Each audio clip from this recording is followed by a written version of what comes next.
and welcome to this week's bonus episode, which is a character profile. Classic character profile time. Classic character. It is. We're doing Maud Grimes this week. I love Maud Grimes, and she is a proper classic, kind of mid-Corrie classic sort of character.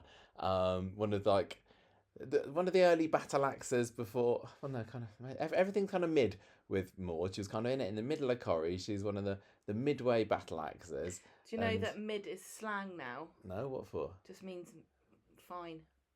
Well, medium. I think she is more than. I think she's great. I was to write home about. She is something to write home about, and I think that Maud Grimes is massively underrated. I remember when I first started watching it, and she was kind of a standard member of the cast. Well, apparently, it's not good mid. It's like below average. Oh well, she's definitely not that. Young people don't know the meaning of words. She was the token old lady of Coronation Street when I first started watching it in the mid-90s.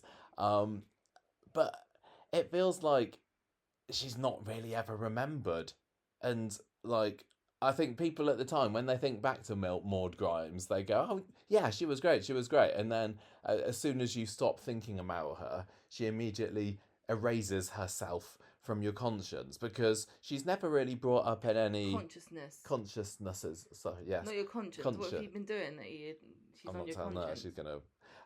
Yeah, you know what I mean? She seems like one of those characters that's instantly forgettable. Yes. But for no good reason. I was asking you a little about her on a drive. We are on location ourselves, aren't we, today? Yeah, we're sitting on Maud Grimes' grave. No, we're at Gemma's mum and dad's house, cat sitting again. It's another cat sitting. We're just the resident family cat sitters. So you might hear an appearance from him later. And I was driving over here, and I was like, can you tell me what can you remember about Maud Grimes? And you made up some crazy story, and I don't know whether it was to cover your. She's the one who didn't like Reg Holdsworth. Yes, that's basically it. That's the starting point of her character. She had a hat.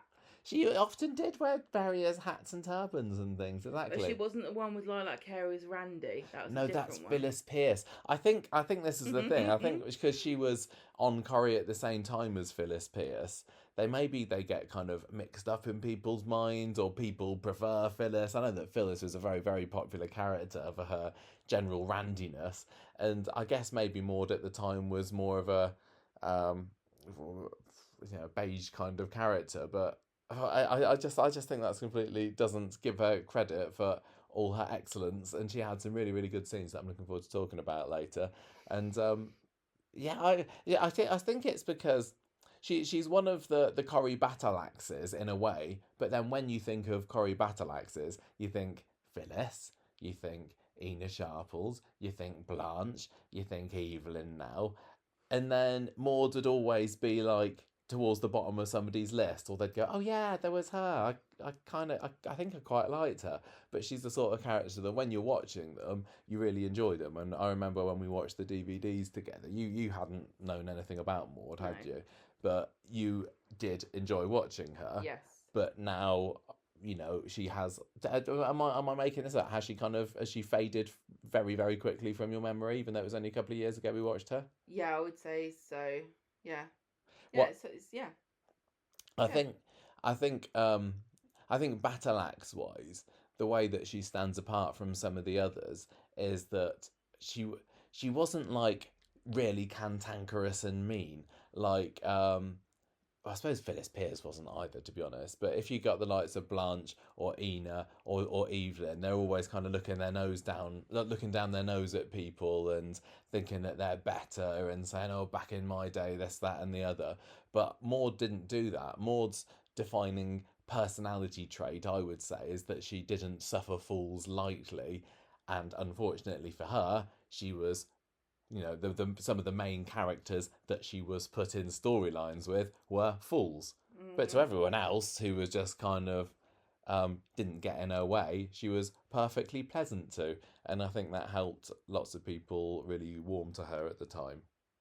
Yeah. That's kind of my little summary of Maud Grimes. And in a wheelchair, of course. Kind of got to mention that. We're nearly 5 minutes into the podcast now, and worth saying. Not very many people in the history of Coronation Street have been wheelchair users. No, but very briefly we had Jim McDonald. Well, yes, exactly, and that's one of the scenes we'll talk about later. Yeah. No, well, it was only a couple of years ago that I realised myself that Elizabeth Bradley, who plays Maud Grimes, wasn't actually a wheelchair user herself. I went like 20 years thinking that the actress needed that wheelchair, but it's all acting. She didn't need to sit down at all. She could have stood up all that time, honestly. It wasn't even a real hat. Gemma, I've been waffling on for a long time, so I'm going to pass over to you to tell me, to remind our dear listeners about Maud Grimes and her lovely character stats and profiling things. You love to introduce everything so many times. You don't need to introduce my doing the information about her. I don't want to monopolise the podcast. I want to give you a chance to say something. I don't mind if you do. No, this is a conversation. You go. Tell me, Gemma. This is a conversation street. Stats. Go. It's a two-way conversation street. Go. All right, she was born on the 1st of April 1922. That's kind of an ironic date, considering she didn't suffer fools gladly. You said lightly earlier. I know. That's not the phrase, isn't it? You just coined that phrase. Gladly, lightly. She just didn't suffer them at all. Parents Malcolm and Beatrice Michelson. Mm-hmm. Married Wilfred Grimes. That's a good British name, isn't it? She had 2 kids, Peggy Grimes in 1943 and Maureen Grimes in 1945. She first appeared on the 2nd of April 1993, day after her birthday. That's annoying, isn't it? You don't get any presents then. Last appeared on the 1st of November 1999. Number of appearances, 462. She was played by Elizabeth Bradley. I think she was known as Liz Bradley because I was reading through some of the old 90s Coronation Street magazines and she featured in it a lot. There was a good out of the collection that we've got, there's 4 or 5 issues, it seems like, where there was 2 or 3 page spreads of just her talking about, I remember the war, and when I was a girl, this is what life was like. And in one of them, she talks about remembering Coronation Street starting, and I think she knew somebody who was on the production team or something, telling her that we don't think it's going to last. We're going to be like that for the paramedic. I nearly said. We're saying all the wrong words. Pandemic. Yeah. Aren't we? Yeah. I remember that. It was great. You had to clap everybody. And you couldn't have any toilet roll. She does have quite an interesting story. Liz Bradley, that is. You can tell me if you like. She was sent away to boarding school as a kid, and then during the start of World War II, she trained as a nurse, and her father died in Winston Churchill's private plane when it crashed in 1945, which is... I know no more details other than that. I know that Winston Churchill certainly didn't die. He was alive, yeah. I've seen The Crown. He kept on going. When her father was alive, he had encouraged her love of acting, but he didn't think she should do it during the war because it's too flippant, he said. I'm sure that old Pat Phoenix liked to hear that because that's what she did during the war. Quite a few of the stars on Corrie did that during the war to sort of entertain the troops. It's important. It's flippant, I tell you. I think it's good. I think that utilising your creativity during a time, if you can, Maybe her dad was just like, you're not good enough you're not that good. You're all right, Liz, but you're good at acting, but you're not funny. Yeah, you need people that can make me laugh and people can make me People sing. who can do the can with little fluffy feathers on stage, please. She joined the Webber Douglas Academy soon after VE Day. So that would have been her dad died in 1945. Yeah. She had a successful career on stage, and she worked for the National Theatre. And she went on tour. She went to the Middle East, Far East. She was nominated for the Laurence Olivier Award for her role in Billy Liar in 1993. This is all fascinating That's really to me. Recent. This is 30 years ago, but she joined Corrie later that year. Yeah. She's like, I know. There's only the only way I can go now after my Laurence Olivier nomination, Coronation Street. It goes Laurence Olivier, Soap Award, BAFTA, Oscar. That's how it goes. I find it really fascinating when there's Coronation Street characters who come into the show as older men or women and who've lived this huge and often fascinating life in the run up to Coronation Street, but they're only ever known as being but that's only... an old person. No.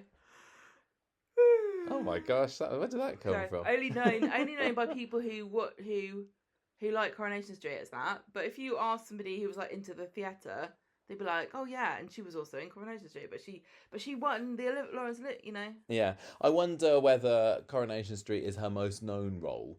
I'm kind of assuming it is, because looking at some of the TV stuff that she did in the 60s and 70s and 80s, a lot of them were kind of like one episode stints. There was the usual stuff like Z Cars and the Bill and Dixon the Doc Green, the Sweeney, Standard, and a load of other stuff that I hadn't heard of. But yeah, most of them were just one and done episodes. She was also in Coronation Street a couple of times before Maud Grimes, and I don't think I even noticed, I didn't realise this, sorry, till a couple of years. I'm getting all my words wrong today. A couple of days ago. So in 1971, she played a character called Mrs. Thornley, and I sent you a clip of this the other day. Mm-hmm. So this was at some RNLI charity ball that Annie Walker was attending, and Annie was sitting there speaking to Mrs. Thornley, Liz Bradbury, and Nellie Harvey was kind of watching on jealously as Annie was the one who was kind of hobnobbing with the upper elite there.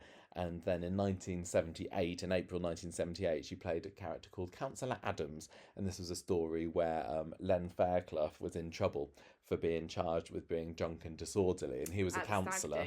Yeah, it was, and all of the other councillors were sat round this table trying to decide whether Len should stand down or not, and Liz's character, Councillor Adams, was very vocally in support of giving him the old heave-ho. And I found it quite interesting. I'd never seen those clips before, and it was very, very much kind of Maud Grimes in the face. And she was even sitting down in both the appearances as well, so I've still never seen this actress stand up. Never know. Right, so let's have a rundown of the back history of Maud Grimes. And some of this was maybe retconned in a little bit later, but in an interesting way. So her story starts way back in 1944 when she was having an affair with Leonard Kennedy. Danny Kennedy, he was called as a nickname. How do you get Danny from Leonard? I don't know, you just did. Do you? I'm guessing it's a Isn't Danny it boy thing. Like Lenny? That's what people would call it. Nard dog. What? And yeah, dog. he was killed in the D-Day landings, but not before conceiving a child. Not on the young beach. Maud. Not on the beach. He did not conceive a child on the beach. Maud wasn't there. I know, you make it sound like it was just briefly before. He didn't realise he conceived a child and then he died. Like, not minutes after. No, he conceived a child, went to France, kicked the bucket, and then Maureen was born in 1945. Man. Yeah, shirking his responsibilities. Now, Maud's husband, Wilfred, knew about this affair. Big Willie, she called him. Are you just going to interrupt me with cutting remarks and witty comments through the whole of this? That was the point of the podcast. I can just be quiet then. I've got a nice cup of coffee. No, I'm gonna pass over to you to tell me a little bit more about it in a minute. Or tell our lovely listeners. So Wilf raised Maureen as his own, even though we knew that she wasn't. Shocking. So we also know that in the late 60s, by this time, Maureen was early 20s, and she started dating Reg Holdsworth. No. Yes. No. Foolish Reg. And Maud could not cope with this idiot going out with her daughter, and she was very instrumental in them splitting up. It was quite funny because when you watch the show, you sympathise a bit with Maureen, don't you? You're sort of stuck, you're kind of seeing it through her eyes, where she's stuck between her mum and her boyfriend, you know. But if you sort of take a further step back from it, like, she was completely right, Maud, to say this guy's an idiot. I mean, I can only imagine that in the late 60s, Reg was just a buffoon as he was in the 90s. I mean, the thing is, right, I'm going to say, back in the day, it's gotten better as the years have gone by, but back in the day, if you're a woman, you're relying on your husband to be the main breadwinner and sort of head of the household. You couldn't do a lot of things that we take for granted. And as women now, there are lots of restrictions on women. Couldn't do this, couldn't do that. Only the man could do certain things. And if you're a woman and you've got this is her only daughter, isn't it? Yeah. If you're a mum. No. She had two daughters. Well, all right. The other one was played by the neighbour from Keeping Up Appearances. that's She made true. she made a couple of appearances herself. But anyway, regardless of how many kids you've got, you'd always be worrying and thinking to yourself, my daughter is relying on this buffoon to navigate her through life. He can't even bloody tie his shoelaces up reliably. How are we supposed to... I wouldn't agree that Reg was that kind of buffoon, and I'm a staunch Reg Holdsworth supporter. All right, then. I find him absolutely hilarious, and he did become eventually manager of Better Buys, didn't he? And then went on. No regard for anyone's feelings. No, he doesn't. What his failing was, I guess, was in social situations and knowing how to treat people. I mean, he was just one of these people that gets under your skin, wasn't he? He was massively pervy, just kind of he's just slimy, wasn't he? He wasn't like a Corrie buffoon in the same way as, say, Kirk is now, or even Brian, where they're just made to look a bit stupid. He was just mega irritating. I think he was actually, relatively intelligent himself. He just had an incredibly high opinion of himself, and he he didn't treat other people very well, especially women. He was just a massive lech, wasn't he? Yes, he definitely was. And the kind of character, I don't know. Would you be able to get away with a Reg Holdsworth character now? I don't think so. I don't know. I don't know whether it'd be funny to laugh at him, and I know that there are a lot of people who, even back in the 90s, didn't find him funny to laugh at. But I've got no qualms in saying, even watching him recently on the DVD rewatch and the ITV3 and everything, I just couldn't help finding him hilarious.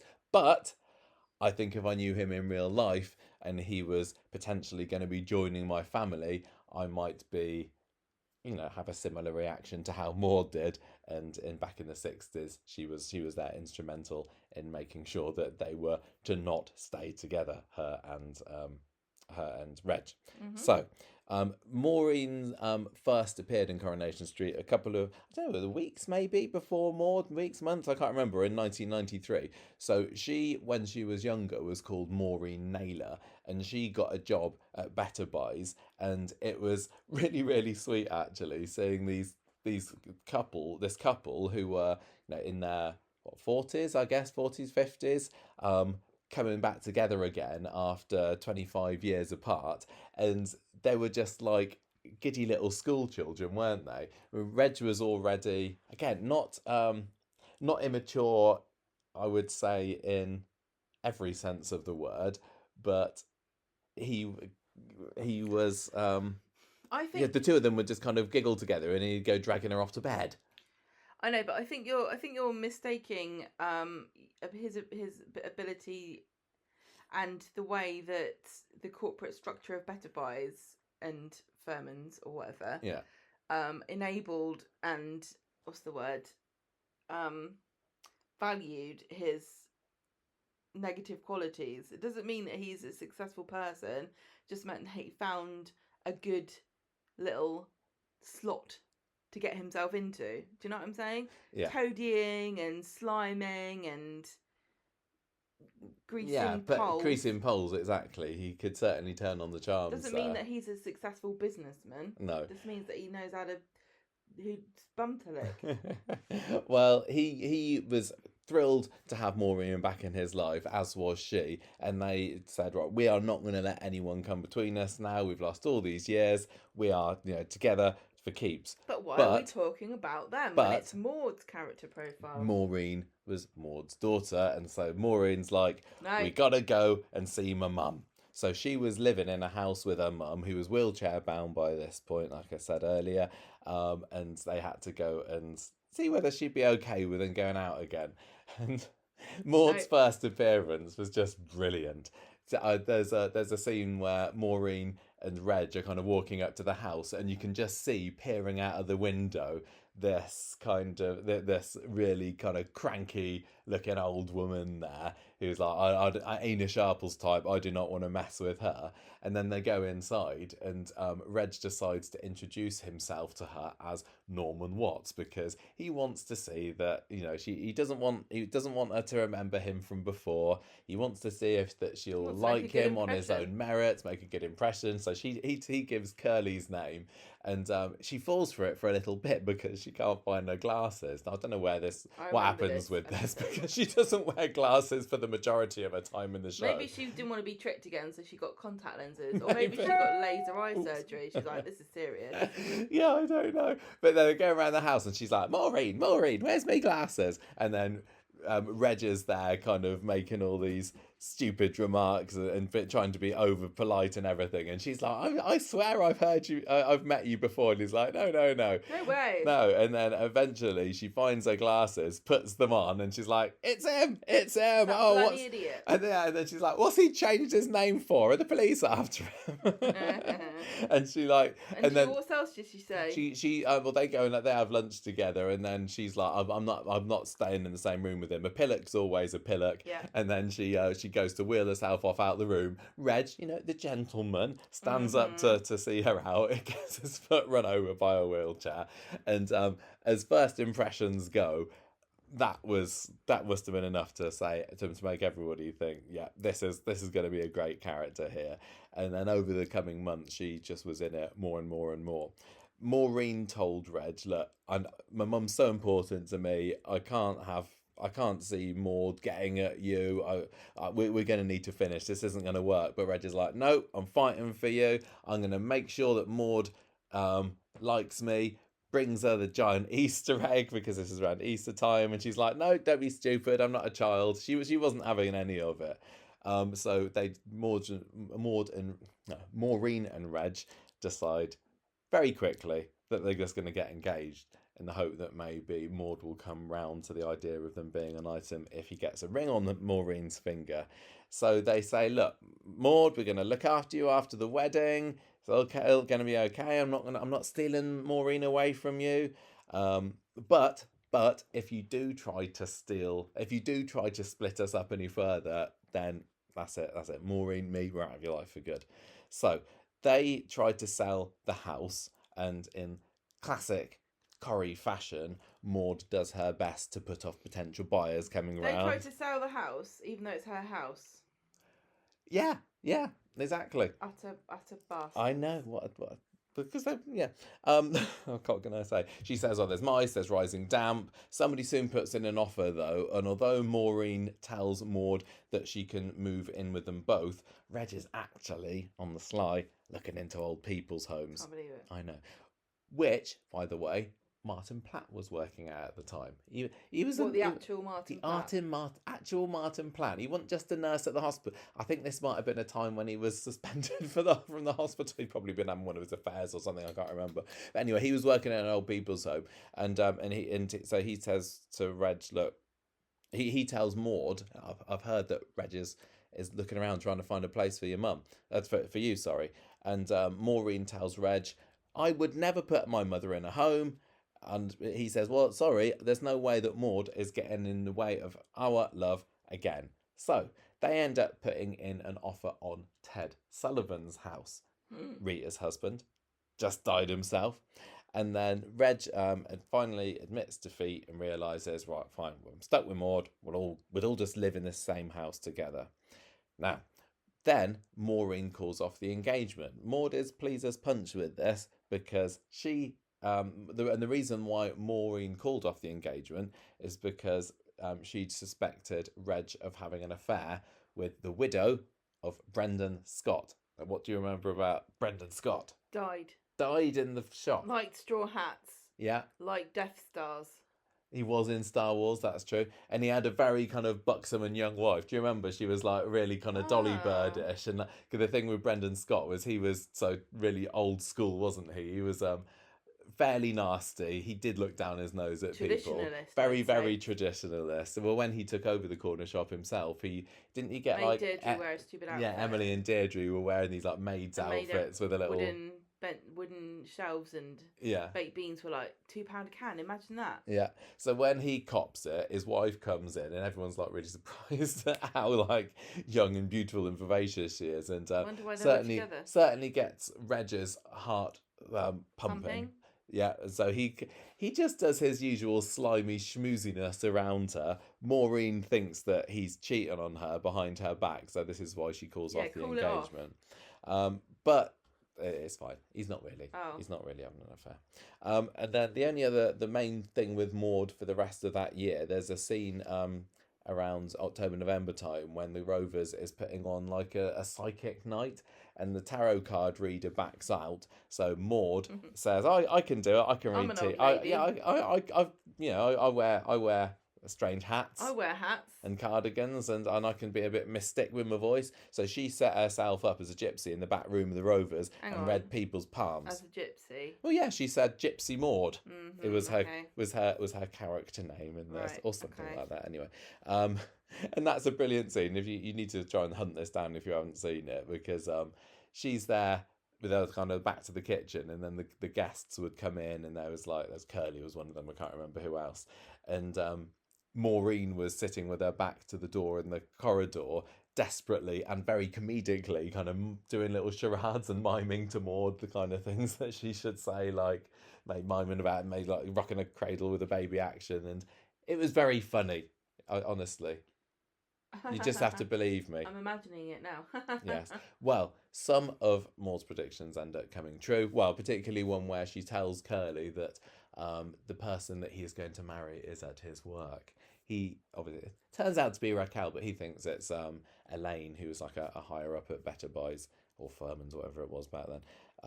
And he thinks that she's pursuing him. So Maud's like, oh, well, I must have been right on this. So she ends up doing a bit of a longer stint doing palm readings in the pub. And that takes us to the end of 1993 of Maud. Gemma, it is all over to you. Make this sound interesting. 1994, go. Wow, when it's the day of Reg and Maureen's wedding. Maud's like, okay, tone it down a bit, love. I'm gonna be civil to you. You're gonna be part of my family. So bygones be bygones. She gives Maureen a special brooch to wear, and at the reception, Reg starts bickering with Maureen's brother-in-law, who's saying, look, you take the old bag.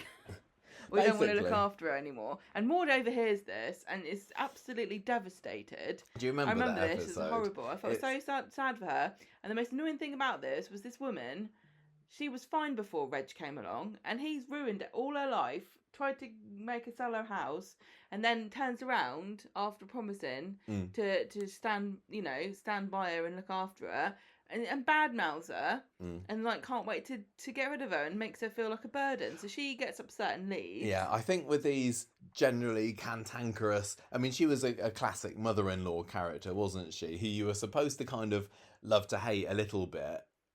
Again, like I say earlier, she was genuinely nice to most people apart from Reg. I think in the early days here, I don't know how much she had interacted with many of the other members of Coronation Street. So she was supposed to be a kind of thorn in the side type character. And when you get characters like that who things, go wrong for, or people are mean to, and, with certain, if you've got a good actress there and then they can really bring on the tears, then as a viewer, your heart can break for them.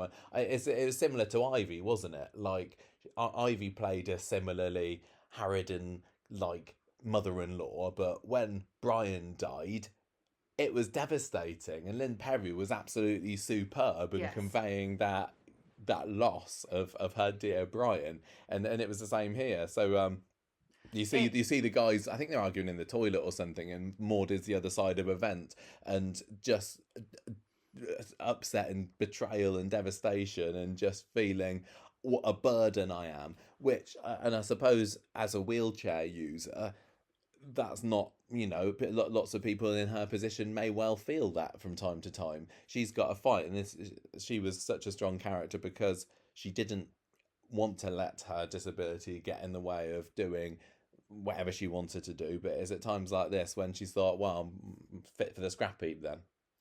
Yeah, and it's this old age kind of age old, sorry, like trope of a very brittle, damaged and kind of scared person projecting this cantankerous personality to sort of protect themselves in advance of being hurt. And she's through the circumstance of having to use a wheelchair, she is being forced to rely on people to a certain extent. And then Reg also adds this extra layer on the top of making it so she has to live with them and then getting arsey about it. I feel really bad for her. It was really, really it was horrible. tragic. So she disappears and ends up delaying the honeymoon. Eventually she turns back up again and she feels bad about that as well.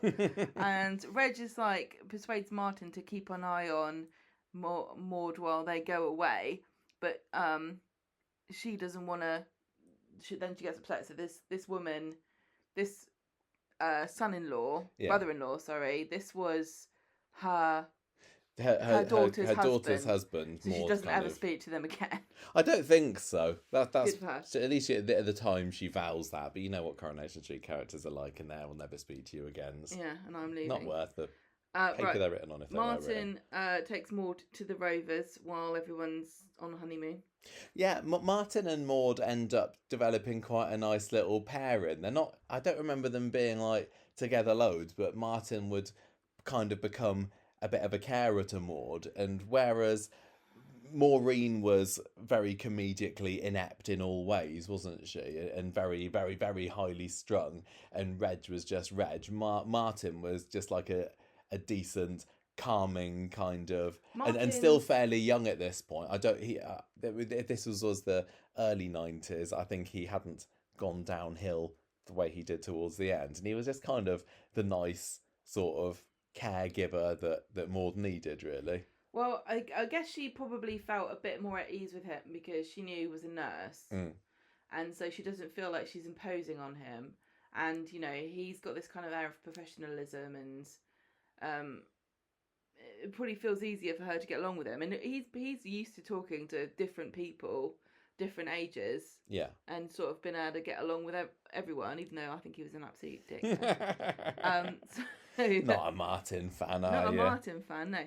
So he takes Maud into the Rovers, and Percy tries to engage her in conversation, and I don't know why do they not know each other? I don't. This may well have been their first encounter. Is this the first time Maud's really been on the street? No, but when she was doing her palm reading in the Rovers, she didn't live there, year before. But now she's staying with Martin, is she? No, she's still living in her house, but Martin goes and visits. But I think he tries to integrate her into the community a little bit more, and this is where Percy comes along. So they've not met each other before. I'm gonna say no. But please, anybody feel free to correct me because I have got not a clue whether that's true or not. Yeah, so but it was the start of something beautiful. So Percy's like, "Hey, you're old. I'm old. Do you remember the war?" And she's like, "No, leave me alone. You remind me of a boring ex-legionnaire I once knew, always going on about cooking for Monty in the desert." And he's like, "But that's my thing. That's my thing. That's my bit." He's like, "Do you know what, you old bag? If I had YouTube and I was talking about this, I'd get millions of views." This was another example of a character who was a fool that Maud didn't suffer in any way. What, Percy? Yeah. He's not a fool. Well, he was in that he was very full of himself, wasn't he? He wasn't necessarily a nice guy himself, and he thought that for cooking his gravy under shell fire, he was single-handedly won the Second World War for the Allies. But Maud could kind of see that he was just a kind of trumped-up cook, basically. That's so rude. And she wasn't afraid to tell him so either. An army marches on its stomach. So I say. They do become friends, but yeah, they got off on the wrong foot. So when the honeymooners return, Maud admits to Martin that she's terrified of being put into a home by this horrible Reg. Maud gets a ramp installed in the shop so she can help out there because Reg has just bought it, but Reg is not really happy that she's going to be there helping out, in inverted commas. Reg wants Maud living in a converted garage next to their new house, but she does not like this at all. And then they're coming around again to look at her current house to try to sell it. Yeah, buyers. And Maud's like, oh, someone's gazumped you. Get out. I'm going to set the dog on you. You don't leave. She didn't have a dog. She didn't have a dog either. So they go and complain to Reg and Maureen, who are really surprised to hear that actually she wasn't fibbing about them being gazumped. She sold the house to Weatherfield Financial Services under the understanding that she can live there till she dies. And this is... What is this called? My grandparents did this. I don't know. They were like suddenly rich for about 5 years. Because they'd sold their house onto one of these companies. Yeah. Well, I mean... Equity release? Yeah, something like that, isn't it? Well, but that's a good idea. You know, what? Obviously, then your kids don't get it, but I say live your life. Well, Maureen was especially miffed because of this, because even though Maud was in her rights to do this because the deeds to the house were in her name, Maureen's been the one that's been paying the mortgage for years. She's been paying this mortgage. And now she's just going to lost it. I would not be happy about that, to be honest. But this is why you don't mix family and money. No. Any money you give to family, you might as well just forget you ever had it. Reg encourages Maureen to stand up against this, but she and Maud's like, no, not changing my mind. This is my great idea. And Reg and Maureen then just move into the flat, don't they? Yeah, so they live on Coronation Street, Maureen and Reg. Next to Rita. And Maud left there in her palace going, ha ha ha. No, she's not, she's sad. When she speaks to Percy about this, she breaks down in tears and says she's lost her daughter. And then, later on, she gets a break-in at home. And so Maureen wants to go move back in with her mum, Maud, but Reg refuses to let her go. So she goes packing her bags anyway. Can you believe this woman? Her husband said no, and she did it anyway. I know. So Maureen packs her things, says screw you to Reg, and goes and moves back in with poor Maud. But it's all right, because Maud has also got now Percy as a friend, hasn't she? And this is another really lovely little kind of romance that develops between them over the next year or so. Well, but it started off accidentally. Well, Percy says to Maud, oh, you'll make a fine wife for someone one day. And she's like, you know, back in the day, couldn't even say the word pregnant without getting in trouble for being too saucy. I think I'm being proposed to here. Reg is excited to think that he might better marry her off and get rid of her. And he's like, yeah, get married to Percy. And then Percy at this point, while all this conversation's going, he's not got a clue that he's being spoken about as if he's Maud's fiancé. So he then hears from Emily, Percy does, the next day, that Maud thinks they're engaged. So he's like, what? I don't remember that happening. And he thinks about it. The more he thinks about it, the more he thinks it's a good idea. So he asks her properly, and she says yes. Hooray. So Maud then reveals that she's changed her mind about selling her house to the finance company. And Reg is like, he's like Tim. He's like, you're only after her for her money, Percy. You only want Maud because she's loaded because of this house. So Percy and Maud go off to Morecambe for the day, and Reg starts rooting around in her stuff looking for a will. And then he is shocked because he finds a radio that she says was stolen when she was broken into. So I can't remember. I think that she maybe wasn't actually broken into at all, and she was just trying to get a bit of attention. These old ladies, such liars, aren't they? So conniving. I say you should lie about everything when you get to that age. I can't wait till I'm old and everyone I know is dead, and I'll just make up all these great stories about all the things I did during the war. I was on a podcast once. We had over 500 episodes. During World War II. I defeated Hitler with my wit. Right, so Percy says, I want to go to France for the 50th anniversary of D-Day.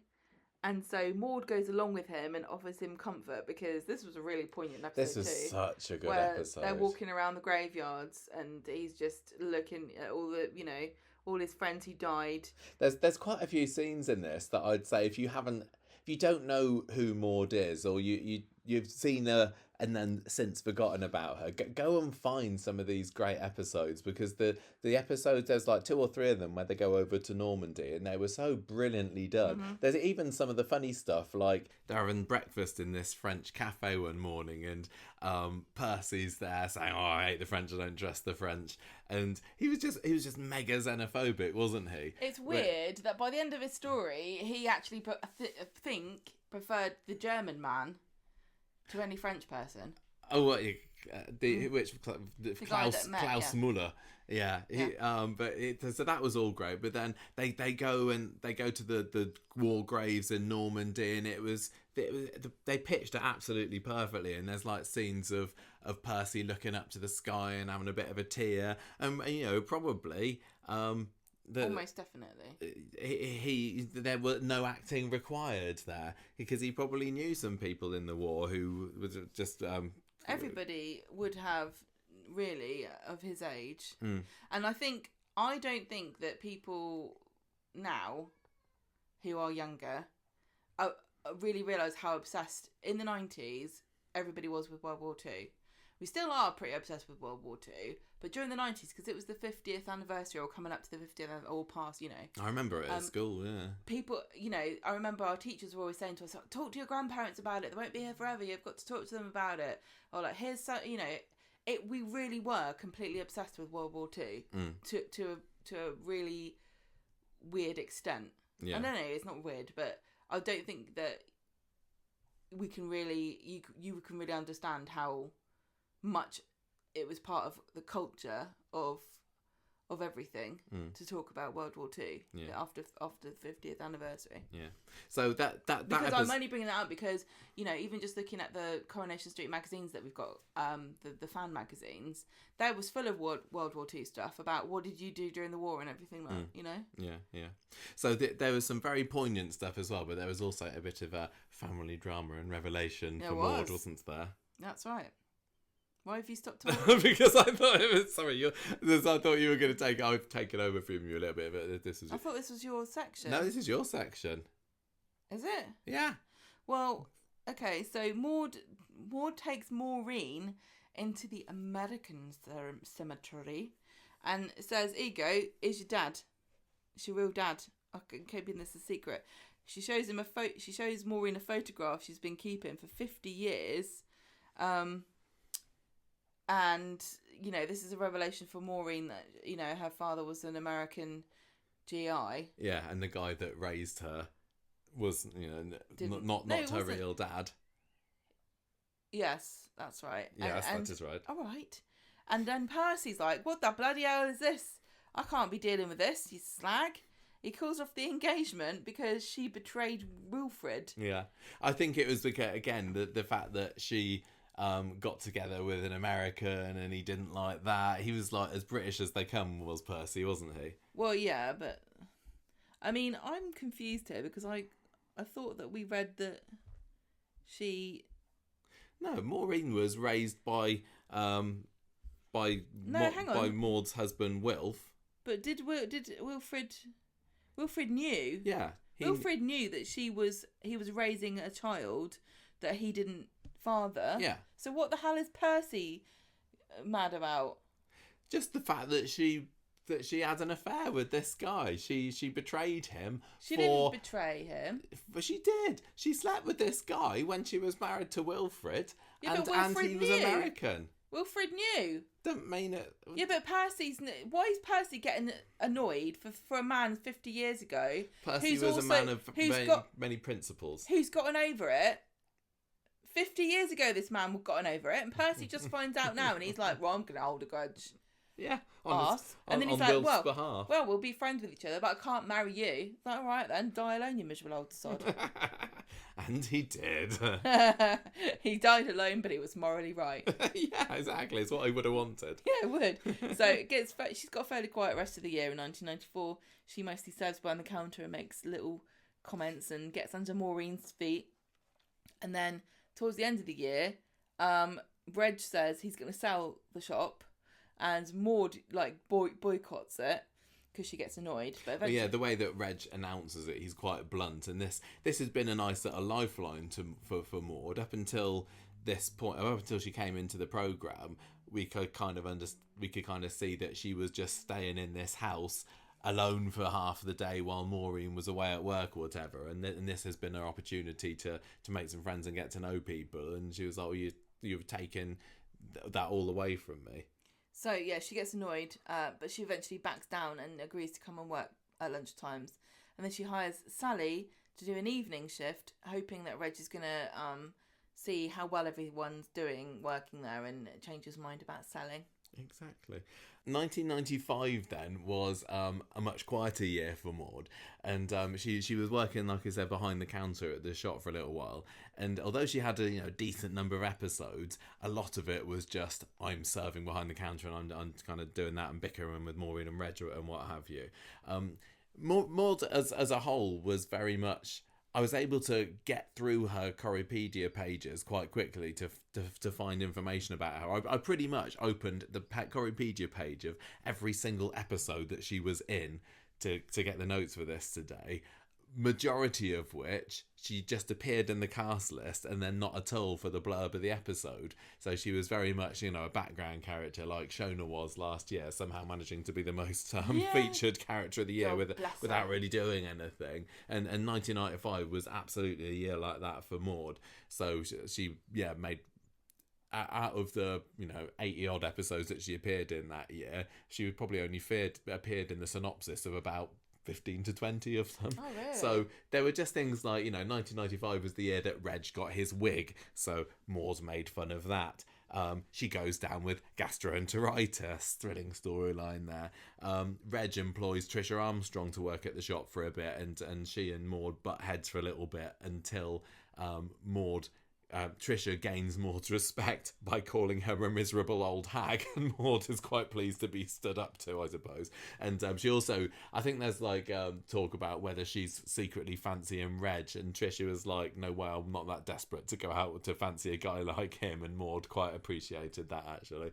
There was a bit where Percy has to move out of Emily's for a little bit while she gets the builders in, and Maud wants him to come and live with them, and Reg and Maureen are horrified at the idea of Percy coming to live with them, but the punchline is that Percy said, no way am I living in the same house as Reg Holdsworth.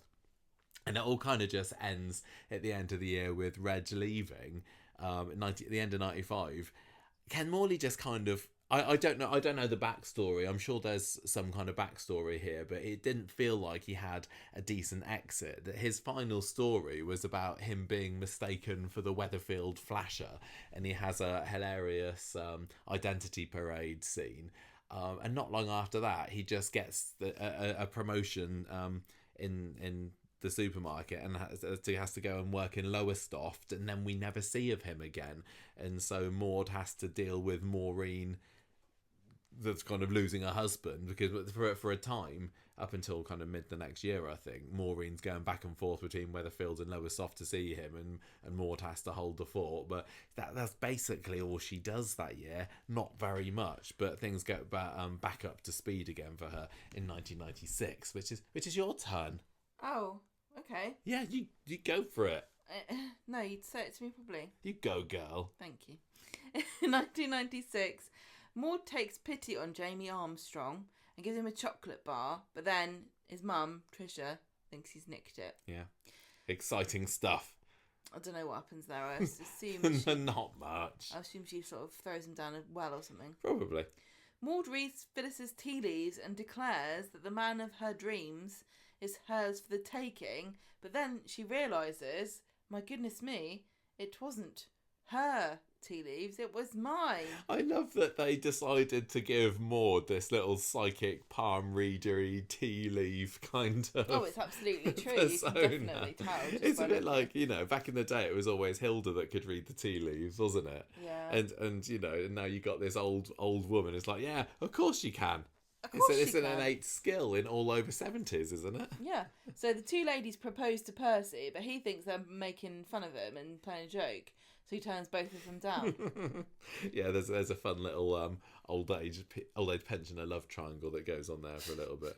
Maud and Maureen bicker over the fact that Maureen's always going to Lowestoft to see Reg, and then the shop gets broken into. I don't know how that results from it, but maybe they were arguing and they didn't lock up. Probably. Gets ransacked though. And they steal all the bags for the pick and mix. Yeah.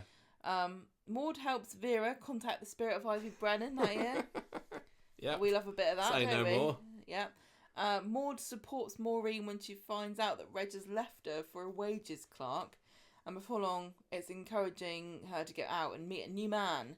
And then Reg tries to sell the flat, And Maud encourages Maureen to say, no, you can't because I live here. It's our marital home. Then Reg's new lady, Yvonne, comes to Coronation Street to try to get Maureen to see reason and let them sell it. And Maud calls her a trollop. Shocking stuff. Maureen eventually relents Language. when she guesses that Yvonne is pregnant. And she lets Reg have the flat, but she won't let him have the shop.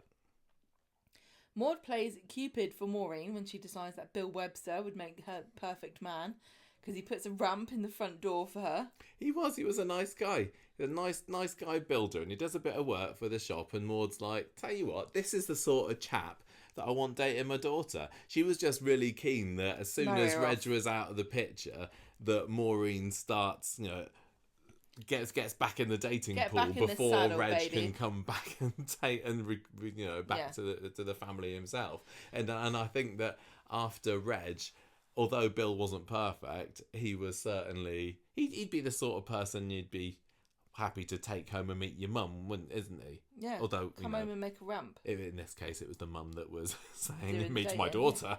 Yeah. So the two have a rocky start to their relationship, but they do end up dating, and they end up in the bedroom.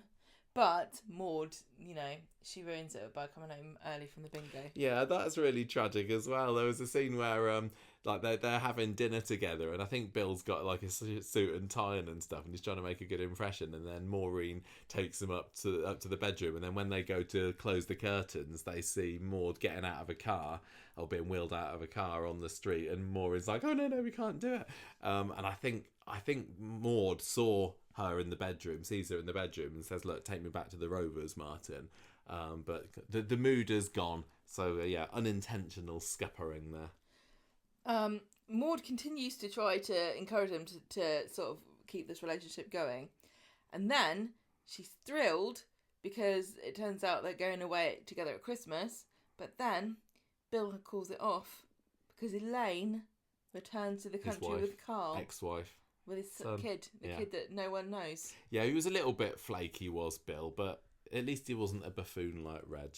1997 then. So at this point, Maud's starting to realise that things are cooled down a little bit between Bill and Maureen. I mean, she doesn't realise that when Bill was off with Elaine over Christmas, Maureen somehow managed to wind up in bed with Curly Watts. So no wonder Maureen is treading a little bit carefully here. And when this fling comes out, Bill's like, right, I'm not having anything to do with you anymore, Maureen. And Maud says, well, you need to sort out Curly. So he does. He goes and declares that he and Maureen are back together and punches Curly in the face. Maureen doesn't want anything to do with Bill after that, though, because he's such a violent oaf. And in the Rovers, Maud publicly accuses Curly of seducing innocent women. What a palaver. I suppose that because Curly was Reg's number 2, wasn't he, at the shop? And I imagine that in many ways, Maureen thought that Curly was probably cut from the same cloth and didn't trust him as far as she could throw him. Wrong, is she? Not completely, no. So then we have Maureen's new man come along, Fred Elliott. And if you think that Reg is the kind of guy that you don't want your daughter marrying or dating or whatever, meet Guess Fred. What?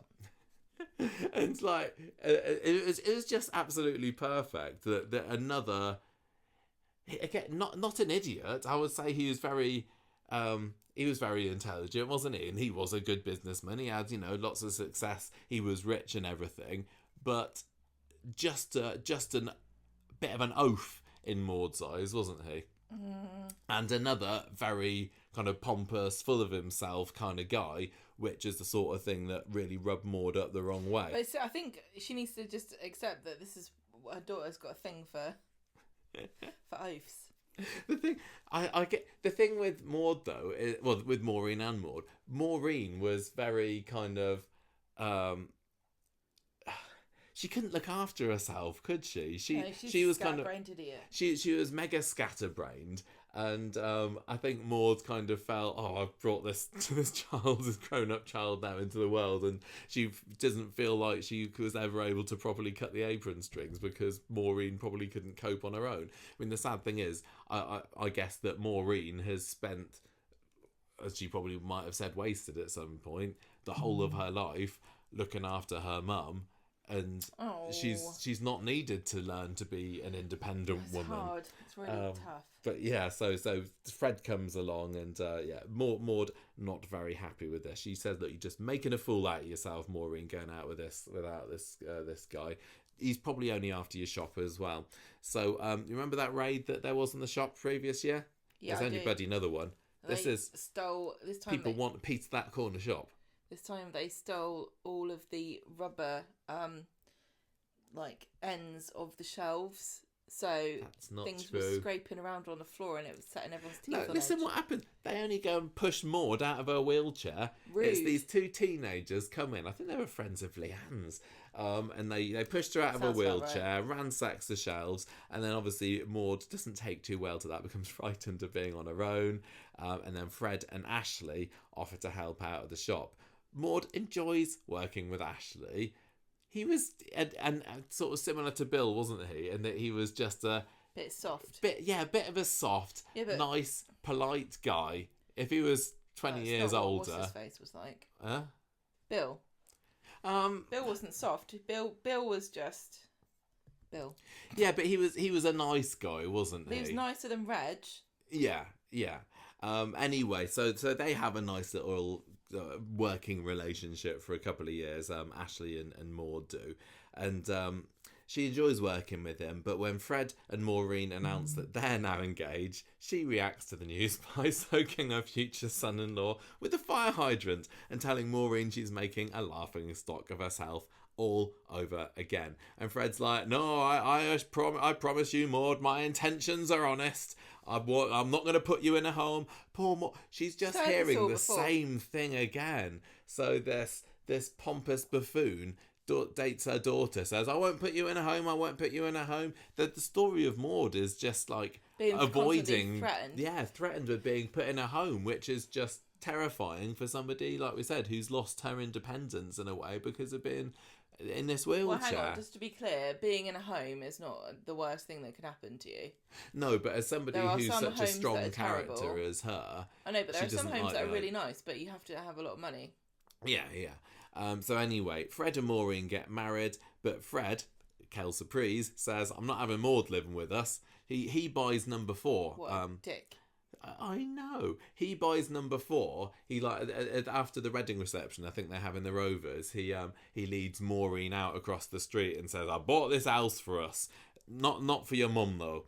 And Maud puts on a brave face, makes arrangements to move into Mayfield Court, which is the old people's home that was a few of the residents of Percy and Phyllis both ended up in there as well. She and Maureen fall out over this. Maureen tells her, "Well, you know what, Mum? Should have moved away years ago. Given myself some freedom."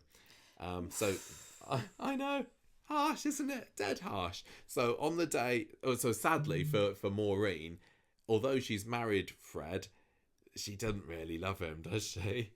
He's just not the guy for her, and he thinks too much of himself, and he's too randy and everything. And she kind of felt that she railroaded herself into marrying him, basically. And on the day that she takes Maud to Mayfield Court to move in, she kind of breaks down and is like, I can't stand the guy. And Maureen's like, "Right, well, you take a chance, my girl. You go with Bill," because Bill Webster at the time was just about to move over to Germany. "You go off with him, he's the right man for you." And in a really quite joyous and triumphant scene, yet heartbreaking for Fred, Maureen gets in Bill's taxi, drives off to Germany with him, and that's almost the last we see of her again, apart from one time when she comes back for a Christmas special. Yeah. Fred Elliott, after this, John Savardant he was absolutely superb, because he had been made out to be very pompous and very controlling and everything, but he just he brought the tragedy that came with his new bride deserting him, and he was like in the dark at home puffing away on cigarettes and everything, and felt so sorry for him at the same time as feeling, "Oh, you didn't really treat her very well." What were you going to say? Well, the people always act like he's such a buffoon that he has no self-awareness. But he can still have emotion. He really could. I mean, he was Fred Elliott was a true romantic, wasn't he? And he was the one that proposed to all these women, and It's not fair. and they all said no to him. And so when he's finally managed to bag himself Maureen, and then she deserts him after like a week of marriage or 2 weeks, I can't remember. One of my no least wonder. He's liked sort of fictional tropes is this sort of the guy who completely lacks self-awareness. He's a big buffoon and everyone laughs at him. Who like bags a girl. But then at the very end, she like changes her mind and runs off with the true hero of the piece. And we're supposed to like just forget this man is a human being who is gonna be devastated. And I guess in a way, it's good that Corrie sort of went, you know, he is an idiot, but he's also really sad. Yeah, and he was a popular character as well, despite his foibles. Anyway, Maud's the one that has to break the news to Fred that that Maureen has left him, and then she feels guilty about encouraging Maureen away because he has a bit of a breakdown, like I said. Maud, after this, really struggles on her own, and it's really sad that this mother-daughter relationship, we never got to see any of the two of them again. I found it fascinating rewatching this on ITV3 that out of Reg and Maureen and Maud was the one that kind of kept on going for another couple of years. Yeah, she was out of the trio, and she's absolutely, like I said at the beginning, the most forgettable of the characters. She's the one that stayed the course longer than any of them. But anyway, she struggles in the shop, and Fred initially is like, well, I'm not helping you with the shop after you encourage Maureen to go off with Bill. But I'm not buying it out. You kind of sort out your own problems, and Ashley, you're not working with there as well. But he then says, well, I'm gonna get the shop, but I'm going to be a little bit devious in getting it. So we meet this potential buyer, Joe Dillon, who comes into the shop as I look around it and says, right, £50,000 for the shop. Now, she'd wanted £65,000 for it, so she's obviously not very happy with this low-balled offer.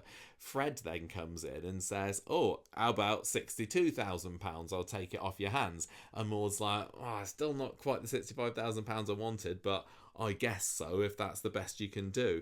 Then she discovers that Fred and Joe are actually in cahoots and they've been colluding together. That's the classic, right, you go in and offer a low, I'll go in and offer a bit higher, but lower than they want. And so he completely tricked her and getting the shop offer. And Fred was a real arse sometimes, wasn't he? As beloved a character as he was. But Maud was the one that got the last laugh in this situation, because on her final day in the shop, when Fred's having it all, she did a poo right in the middle. Well, almost. She drops a fish down inside the counter because it's got work going on, and then for a couple of weeks the whole corner shop stinks out, and Fred can't work out where it's coming from, and none of the customers want to come in and everything.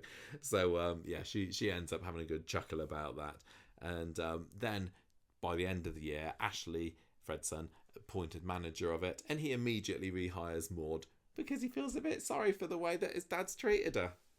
That's what I would do. In 1998. Excellent. Well, you have any comment about that? Whatever. Nothing to say. Just happened. In 98, Maud offers support to Fred and Ashley when they fall out because Ashley shacked up with Zoe. And they didn't like it, and we're starting to wind down a little bit with Maud now. She's had her best stories, but there is an amazing best ever Maud scene that happens in 1998, isn't there? Yeah, there is. Sorry, I don't want to try. Tell me about it, Gemma. I just. You know the scene that I'm talking about. I mentioned it earlier. I brought it up earlier. This is my idea. Go on, then. This is my idea, all of this. Right, after Jim. You didn't just see these notes for the first time 5 minutes before we started recording, did you? No. I didn't even look then, to be honest. What? I went out and made you a cup of tea. I know, I told you. Read the notes before we record, Gemma, so it sounds like you know what you're talking about. And I said I did, didn't I? Did you not? No, I didn't. I never believe anything that you say again. And you better wing it. It's flawless. Nobody's noticed. Right, Jim. Right, let's see with Jim. Listen, then. Jim falls off the scaffolding having a fight with Steve, doesn't he? Yeah. And he becomes wheelchair bound. And Maud is trying to have a friendly chat with him about it. She's like, do you know, in some Kellogg's packets, you can get little things you can put on the spokes of your wheelchair. And you can also get those reflective things that go on there too. Tony the Tiger is on mine. He doesn't want to hear this. He tells her, he snaps at her. He's kind of, you know, thinking it's all well and good for you. You're an old woman. Here I am in the prime of my life, a man in a wheelchair. Jim he didn't handle this well at all. No, I mean, nobody wants to be wheelchair bound, do they? But Jim was such a proud man and somebody who prided himself on being a hard man, you know, ex-military and everything, never had to rely on anybody for anything. And suddenly he's in a wheelchair and in his eyes, you know, a cripple who is, you know, good for nothing. And he really goes down into the pits of despair here. He's not coping very well. No. He's not strong enough. No. A few weeks later, she's concerned. She sees him wheeling himself into the road, trying to get run over by Mike in the car. So she goes around his house the next day and she gives him a pep talk. And this is what you're talking about. This is scene. One of the best, in my eyes, one of the best Coronation Street scenes ever. Just the characters having a chat. Now, I do like a good stunt and everything, but for two characters sitting down and just talking, this is really up there for me. I watched it again over the weekend. It's amazing. Yeah, so she's, you know, it takes a lot of bravery to live in a wheelchair, and you should be grateful that you're alive. You know, every day you're alive. You could have died. You could have fallen off on your head. Yeah, think about all the guys who you fought alongside. Yeah, they true. didn't all survive, did they? It could be so much worse. And just over the course, it's only like a 3-4 minute scene maybe. She kind of touches. She sort of sparks something inside him, and she says, "Oh, which who were you fight? Which regiment were you in?" And he kind of snarls at her. He's so bitter and vile towards her, and he's like just saying, "You get out, you crazy old bat! Go away! I don't want to talk to you." And she carries on. She's like really calm, and she's also kind of saying, "Oh well, you know, you wanted to kill yourself. You should have asked me for help. Next time, if you feel like killing yourself again, you come to me and we'll make sure you do it properly, eh?" She's like totally calling his bluff about it and really winding him up. Well, she's kind of like trying to shake him out of this self-indulgent misery that he's gotten himself into. Yeah, she's saying, "You will do it again, won't you? You will kill yourself." And he's like, "Yeah, I will, but I'll do it again." He knows that. He gets through to her. It gets through to him. Yeah. And he realizes that she's right, and he has a change of attitude, and he sort of tries to readjust his attitude. Yeah. And so he goes into the shop in the next episode to thank her for helping him to sort of be more, I don't know, optimistic, grateful. Just accepting. He really has a bit of a Scrooge on Christmas Day kind of scene in the next one. He kind of wheels himself into the shop and he's all cheery and everything. It's really lovely. And I spoke when I interviewed Charlie Lawson on the podcast a few years ago. We spoke about this scene, and he also holds that scene as like one of the best that he's done. Well, it's a really good character study, isn't it? Of a man who's always had power. I mean, he used to beat Liz. Yeah. Because he was the powerful. He had the physicality. He was strong. And then to be reduced to somebody that relies on other people, he found it very difficult. But Maud helped him to understand that there were, that there were still things, and also he wasn't gonna necessarily be stuck in his wheelchair for the rest of his life. So no, but back at the time it was like I could be. Well, he goes into the shop the next episode and says thank you for giving me a new outlook, and then a few months later she's the one he shows that he can now walk with crutches. Yes. So I think I didn't like some parts of that story at the time because Liz was having it off with his physiotherapist, also called Michael. Those physiotherapists on in Weatherfield are a bunch of ranty buggers, aren't they? Michael, Jenna. Fiddling about all the time with people. And I didn't like that aspect of it because I didn't like the idea that Liz would be cheating on him. But rewatching it again, it just had some brilliant scenes where he's there learning to walk with his crutches, and then there's this one heartbreaking scene where he's like got a bunch of roses, and he kind of walks into number 11, and then finds Liz and Michael at it on the sofa, and he's livid, and he kind of collapses down onto the ground and everything. He was so good in this, but we're not here to talk about Jim, just about Maud. And that's kind of it for 1998. She's much more of a background character after that. There's like the cult story, the cult and Nirab stories going on, and she's involved slightly through like the Ashley connection and everything. But yeah, background character in 1998. And then we finally reach her final year on the show, 1999, where Fred introduces Maud to his new assistant, Nita Desai, who really annoys... Nita is like really dull, isn't she? She's like a proper boring character. She annoys Maud by being very bossy, and Maud's suspicions are raised when Nita starts quizzing her about things like stock control and prices and the sort of things that just a normal shop girl wouldn't normally be interested in knowing about. It turns out that Nita is actually a mole, a spy who's been put in there by her dad, Ravi, who wants to buy the shop and is kind of looking for ways to... what's a good price to go for and everything. How can I wangle this so I can get the shop for myself? Maud decides to leave the shop, and as a final act of defiance to Fred, when he refuses to offer her any redundancy pay, she lets Ravi know that Fred tricked him into offering higher than the shop was worth. So once again, she drops a bomb and then wheels off into the sunset. There's a few nice scenes later on in the year where Ashley finds out that Fred... Oh yeah, because before this, Ashley thought that he was Fred's nephew, didn't he? But in 1999, it turns out he's actually his dad, and Maud is very supportive there and everything. What a shocker. She also becomes very close to fellow Mayfield Court resident Sidney Templeton, whose wife has recently died. Yes. And Maud's like, right, we're old. She's like, let's get married. She's like, you need to just deal with it and accept. Deal with it, marry me. This is your reality now, just like Jim McDonald did. Yeah, exactly. So they decide they're gonna like get married in the next week. These old people, they move fast. Gross. Yeah.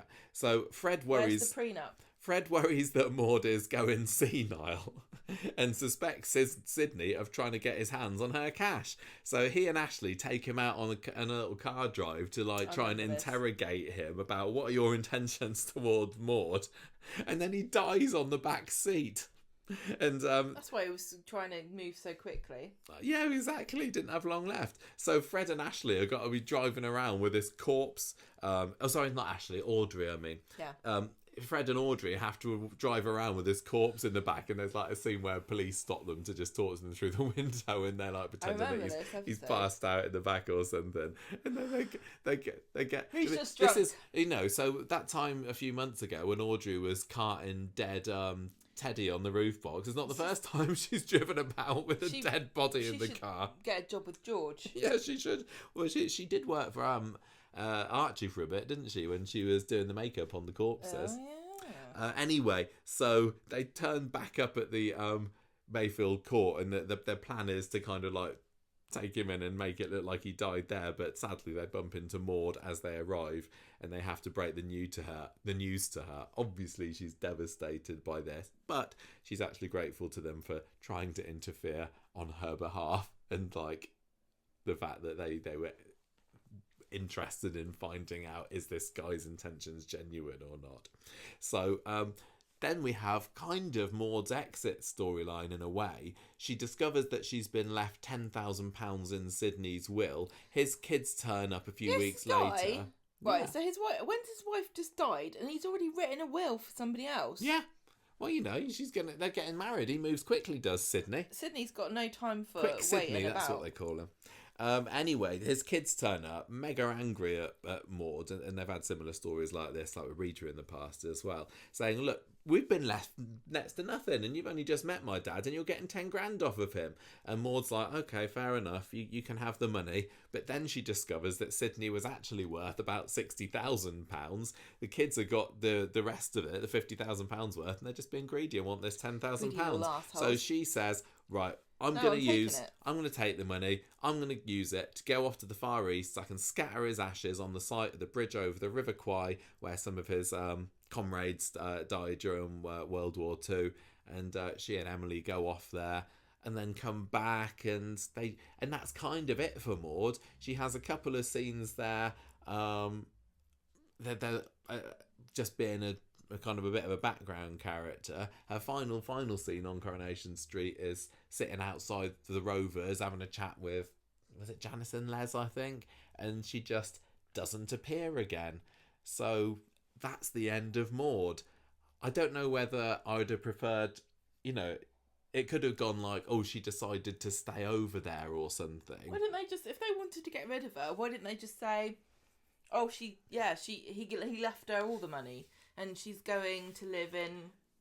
It feels like there could have been other options, so I wonder whether her leaving was a bit of a last-minute decision, or whether, I don't know whether she had any reasons why she had to just stop working. But she had... It's similar to... There's usually some kind of good reason, although sometimes there isn't. Well, it's particularly with some of the older characters. I mean, Phyllis Pearce was another one who didn't get an on-screen exit. She just stopped appearing, and then, what happened to her? Percy had quite a quick on-screen exit.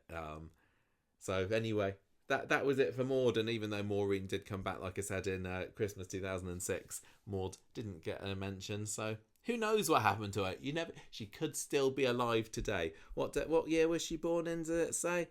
1st of April 1922. She could be a sprightly 101-year-old now. Why not? Why I've not? heard of older people. Yeah.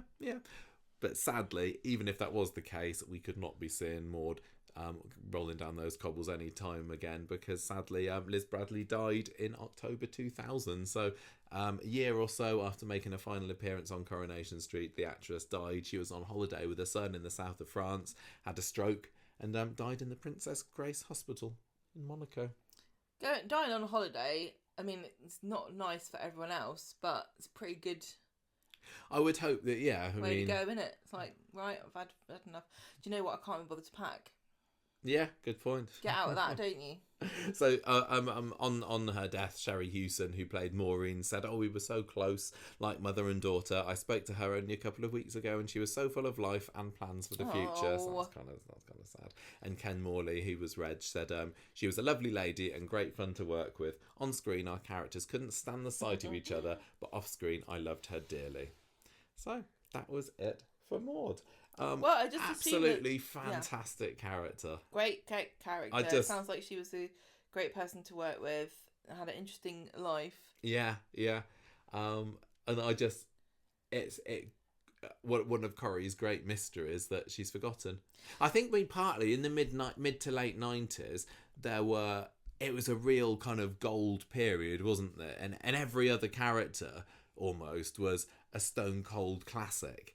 And maybe if you get a character that doesn't quite live up to that or fit onto that, or is just a bit of a background character, you get forgotten about a little bit.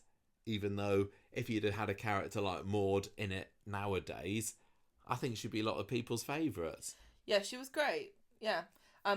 The actress said about when she got offered the job, she said, "I always watched Coronation Street before I joined the show, and I loved it. When I was offered the role of Reg's mother-in-law, I was fascinated, and it turned out to be just as wonderful as I expected, because Ken Morley is lovely to work with, and so is Sherry, who plays Maureen." She said people can relate to the character because they have aunts or grandmothers who are like her. Maybe they are. Listen, hang on a minute, love. Maybe they are like her themselves. Maybe they are the aunt. Maybe they are the grandmother. She's really cantankerous, and she's got into her second childhood, so she's petulant like a child. I have a lot of sympathy with her, though, because I think she was a real goer in her time. That's probably why she gets so cross with Maureen. She thinks she's a bit wet, and she has tried to like Reg, but she really reckons he's beyond the pale. Maud feels frustrated because she has been trapped for so long in her wheelchair, so now she's working in the shop and getting a bit more freedom, and she's behaving quite badly. She did have that mischievous twinkle in her eye, didn't she? I think she liked rinding Fred and Reg. When you get older, you just realise it doesn't matter. Yeah, but I think it doesn't matter, just do what you like.